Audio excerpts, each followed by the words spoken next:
Welcome to Prophetic TV with your host, Elijah List founder Steve Schultz.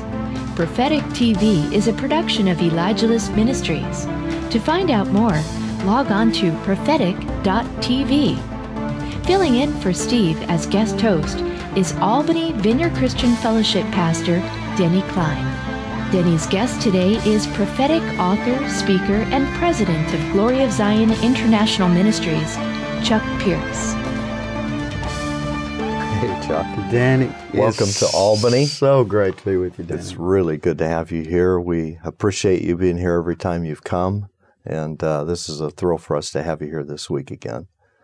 So, welcome to Albany again. It's great to be here. Great presence of God here. I'm looking forward to being in the conference that's going on here and just being with you guys overall. Yeah, it's quite a time we're in, isn't it? Amazing time of change. Even while we're sitting here visiting, for all of you who'll be listening to this is the time where the Annapolis meeting in Maryland's going on, determining Israel's boundaries for the future and the nations aligning. And, you know, that's been one of the things that I've always followed over the last many years and written a new book that talks about that. So it's really good that we could be here and really discuss what the Lord is doing, what He's doing in the church and what He's doing in our lives, and really move forward with the right mindset that He has for us.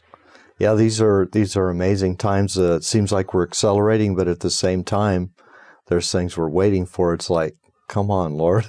Yeah, it seems like we're accelerating on a super highway, but the road's not there. You're just having to accelerate as the road forms. Yeah, that's really true. So that's what it looks like. That's true.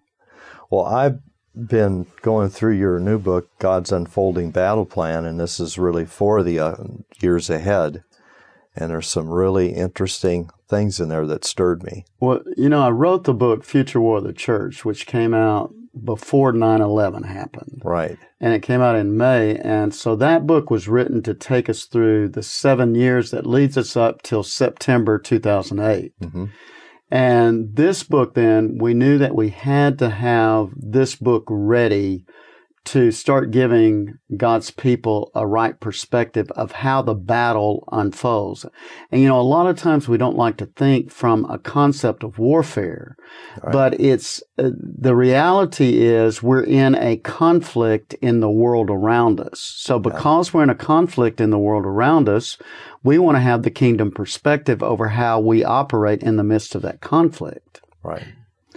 And a lot of families in the church have been in their own personal battles that have been amazing over the last Isn't that amazing? years. I think one of the things, Denny, that we see that our personal life, it's very similar to what's going on worldwide. Yeah. As small as we seem in the midst of the world around us, really, we're almost like a microcosm of what's happening in the entire world. Because if you're a covenant believer, what is going on in God's covenant plan, you're being a representative of that covenant plan. Right. So a lot of things we go through are just important for us to see.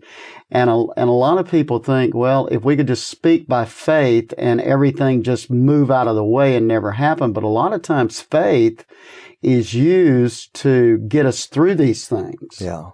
My wife actually is beginning a new book. She wrote one book with me that has been very good, but she's beginning a new book. It's called Where Faith Lives. I really think this is going to be the key for our future.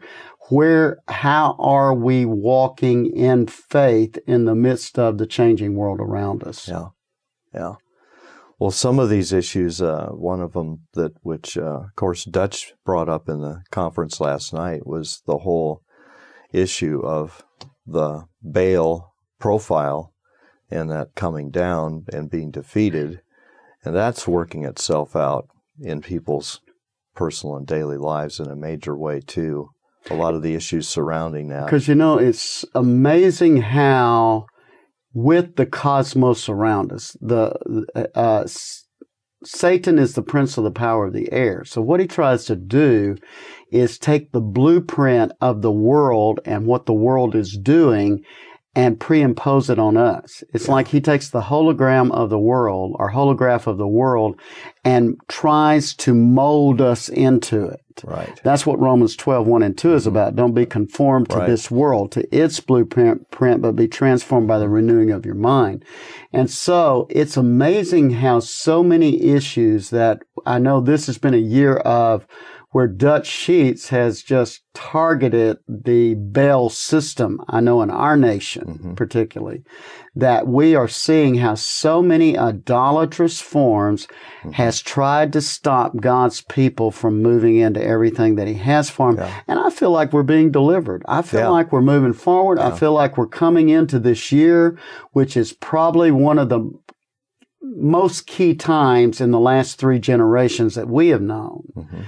And we're coming into this year saying we're not going to be what the world intended us to be. We are really going to rise up and be more of representing the head than wagging the tail behind. Right.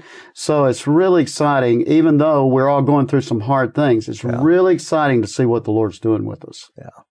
Well, I want to tell you, I'm thankful for the prophetic movement, and I'm thankful for those who've been instilling hope in the promises of God, and even pointing to specific promises that are coming.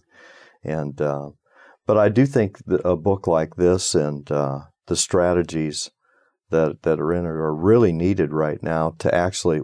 I think a lot of people are asking, how do we fight this war?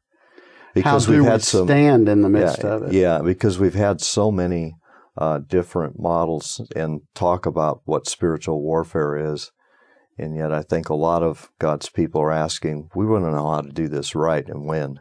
Well, let's look at spiritual warfare for a minute, because it's Ephesians 6. I think we all know that Paul's premise there was in a city very much like what we live in.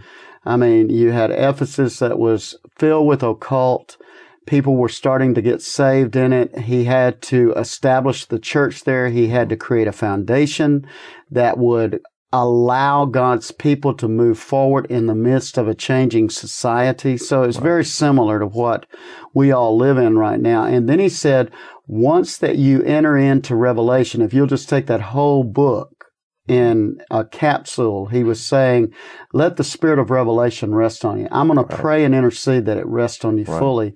Then what I'm going to do, I'm going to ask right now for, in the midst of this, I'm going to ask that you begin to receive what I have, the depth of the Lord's love for you.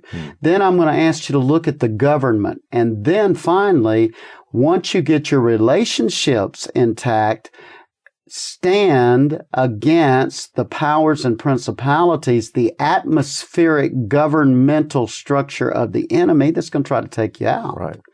And so, see, warfare to me is this. I live in the glory of God. I have access to the presence of God. So when Satan tries to pull me out of the presence or tries to impose a wrong presence on me, I have to go to war. Because I don't want to in any way lose my connection with God's glory realm. Now, that's what I want to encourage all of us right now to do. I want to